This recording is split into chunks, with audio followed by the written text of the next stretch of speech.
one of the big stories that seems to be emanating out of the House and to a certain extent even the Trump administration is a growing awareness of the monopolies and the problems of the monopolies of some of the giant tech companies. Now, this is, and I know you make this point quite a bit in just your story selection and what you're writing, and we and I have talked about this.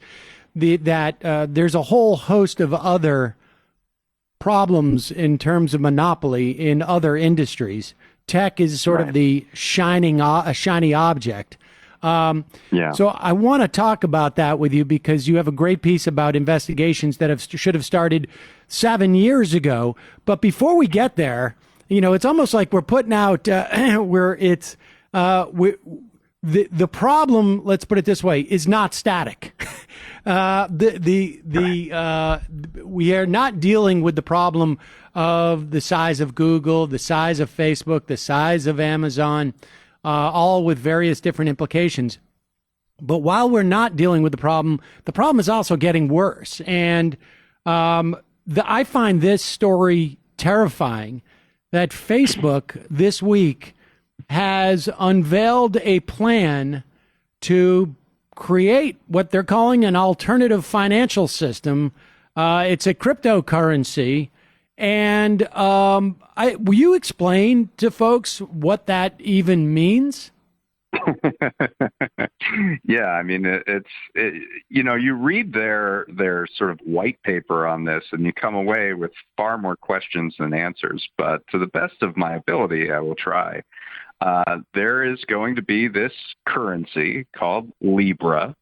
There are a consortium of organizations that are sort of backing the startup of this currency by putting up $10 million. They hope for 100 companies, so that's $1 billion, to sort of seed this. You, as a consumer, will give Libra $10 and you'll get 8 Libra. I mean, I don't know what the exchange rate's going to be.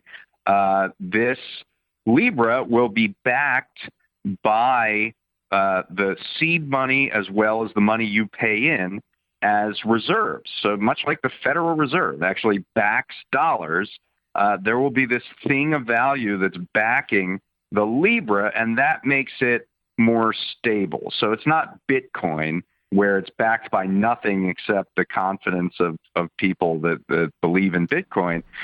It's backed, what they say, by international basket of currencies and government securities that will keep the price, the exchange rate for various currencies around the world fairly stable. And then you will be able to use a Libra to exchange it for goods and services or to trade it with individuals. Now, Facebook has 2 billion people on its platform.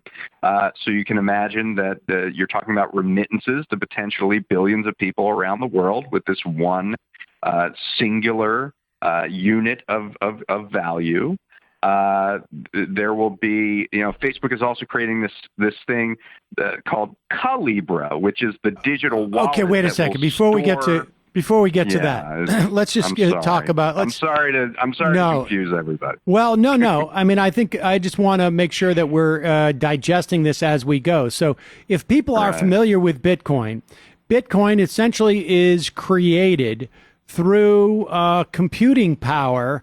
Which functions as to mine Bitcoin. And the value of Bitcoin is simply a function of people deciding that it's going to be valuable and essentially buying into it. You can buy into it or you can mine these Bitcoins. Your average person doesn't have the computer capacity to do that. And this Libra sounds a little bit more like you go down to a resort in the Caribbean and they give you buy 100 plastic seashells and you can use them at the bar and you can use them at the restaurant. I made the exact same analogy. It's like scrip. So in the Gilded Age, first Gilded Age, when we had these mining or coal mining or lumber operations and money was kind of scarce, they would pay the workers in scrip, which was only redeemable at the general store in that mining town or in that logging town, and that's how you would pay for everything that you needed, all your basic necessities.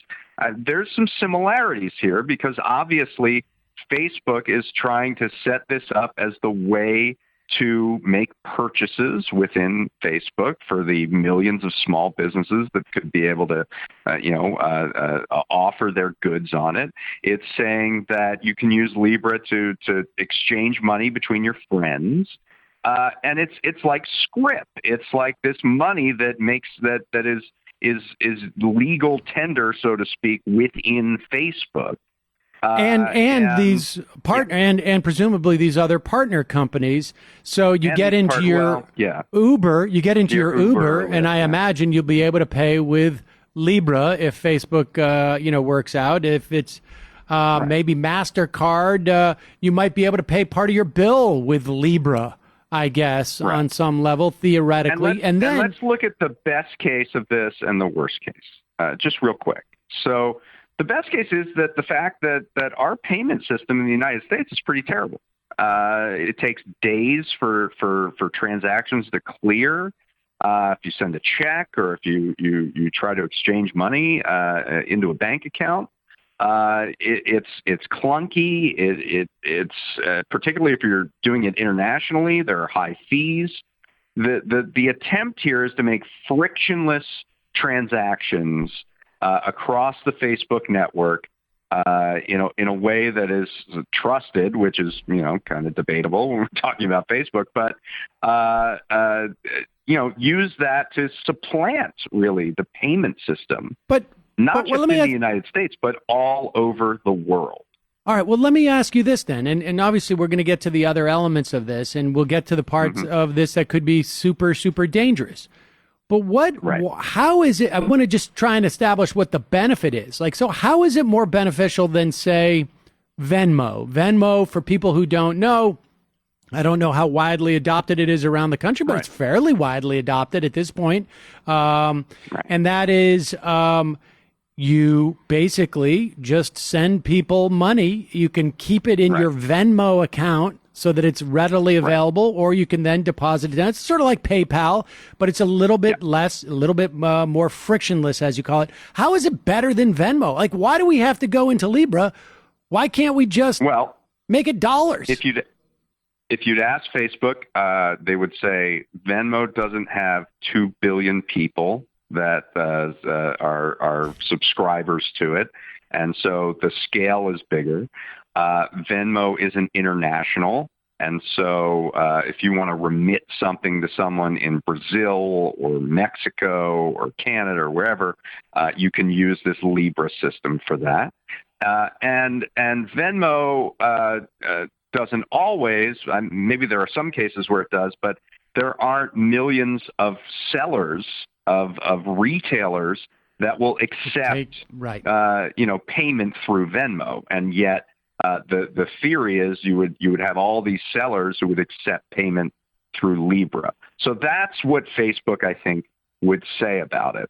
And the real, just real quick, the real thing that you want to see as an antecedent to this Libra thing is called WeChat, and that's in China, and we can talk about that after the break. All right. So when we come back, let's talk about the dangers that are involved in Libra.